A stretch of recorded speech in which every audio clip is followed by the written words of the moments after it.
The house felt too quiet after Robert passed away. Every tick of the grandfather clock in the hallway echoed like a haunting reminder that he wasn't coming back. I had lived in that big suburban home for nearly 15 years, raising our only son, Clark, and filling those rooms with holiday dinners, birthday mornings, and weekend movie nights under the same cozy blanket. Now, those same walls felt unfamiliar, like they belonged to someone else. Clark had just turned 21. He was always a kind soul, sensitive, thoughtful, and more attuned to emotion than most boys his age.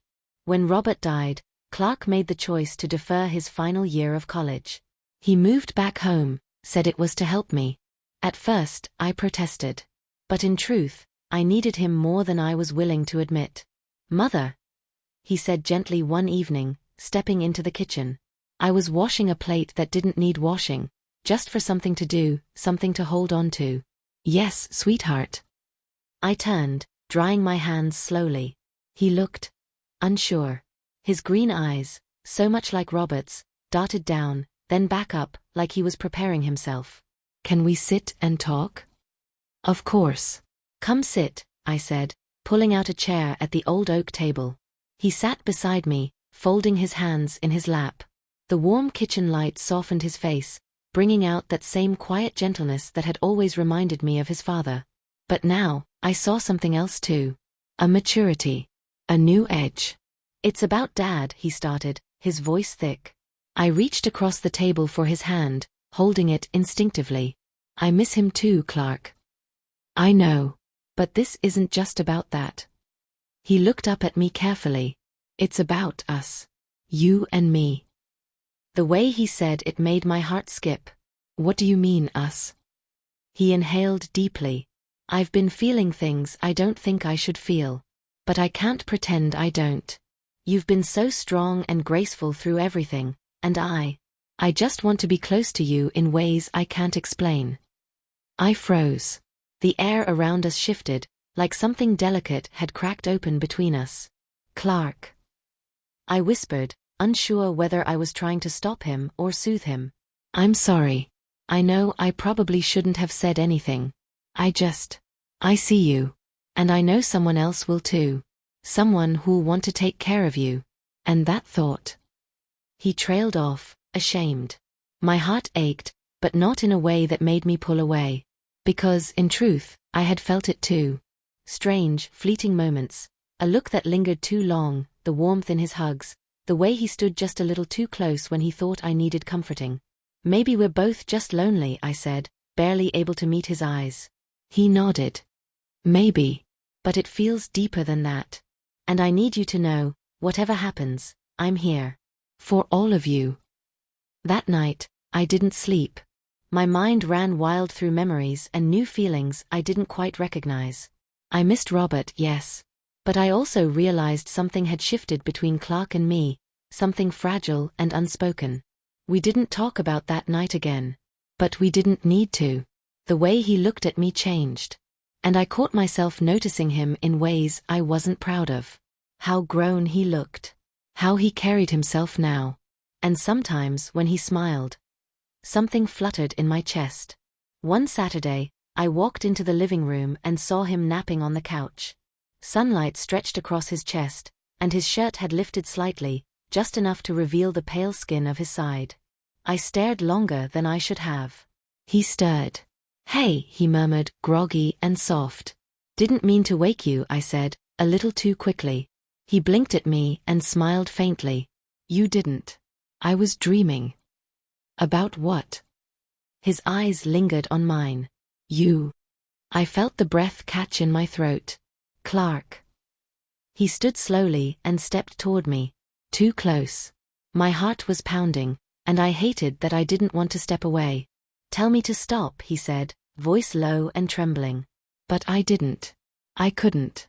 Before anything could happen, the doorbell rang. We jumped, startled. It was Mrs. Whitman, our sweet elderly neighbor, holding out a warm casserole dish. "Thought you might want some dinner. You both look a little pale lately." We thanked her. She left. The moment dissolved. But the feeling didn't. That night in bed, I turned restlessly beneath the covers, wondering what might have happened if the doorbell hadn't rung. wondering what it all meant. Was I clinging to the only warmth left in my life? Or had grief opened a door I didn't expect? The next morning, Clark had an idea. Let's go away. Just for a few days. Somewhere quiet. Just you and me. And I said yes. We drove to a small coastal town. We found a weathered little inn with a wide porch and creaky floorboards. It smelled like salt and pine trees. It felt like stepping outside of time. That evening, we walked along the shoreline. The sky turned violet over the water, and the waves rolled gently over our feet.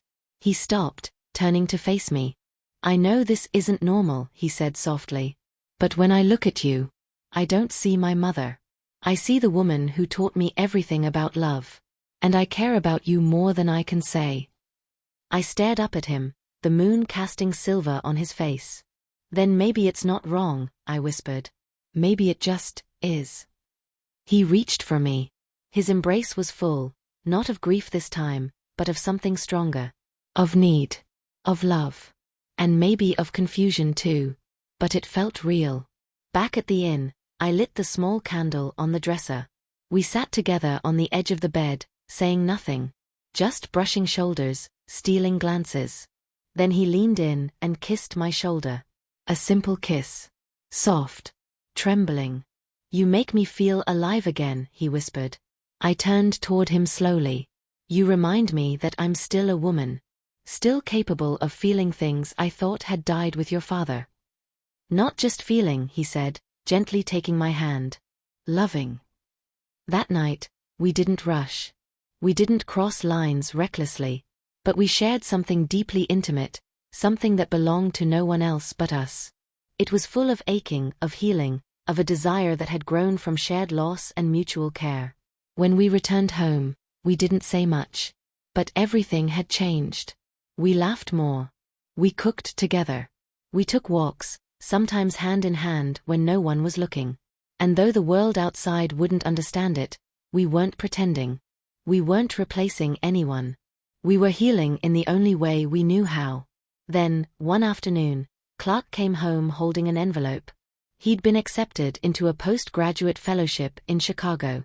I think I should go, he said. But I don't want to leave you. You have to go, I said, forcing a smile. You're not a boy anymore. Go chase your dreams. I'll be fine. He came close, kissing my forehead. I'll come back. Not as your son, but as a man who knows what he wants. I watched him drive away that evening, my chest tight but full of pride. I wasn't alone anymore. Not really. Because I had been seen. Loved. And that kind of love, unexpected and imperfect, still counted. A year passed. Then one spring afternoon, he walked through the door again. He looked older. Stronger. Clearer. He came to me, took my hands in his, and said softly, I never stopped loving you.